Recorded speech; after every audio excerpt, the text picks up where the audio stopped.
Welcome to Kenton's videos. Enjoy the video. You begin by making sure both monitors and your computer speak the same language, physically and digitally. Plug one monitor into power and connect it to the primary video port. Do the same for the second using the next available port or an adapter if needed. Once done, power the monitors and boot your PC. Make sure drivers start updating. If prompted, accept the update. This gets the hardware recognized so the operating system can see two displays.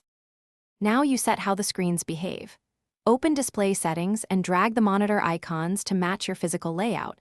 Select which is primary for taskbar and apps. Choose resolutions for each display, native is best, and match refresh rates where possible to avoid jitter when moving windows across screens. Adjust scaling so text is readable without distortion. While doing this, position and tilt the monitors for ergonomic sightlines. Make small height changes until your mouse moves naturally between them. Finish by testing practical use. Open apps and drag them between monitors to confirm extended mode. Try mirrored if needed for presentations. Make sure color profiles and night light settings are adjusted.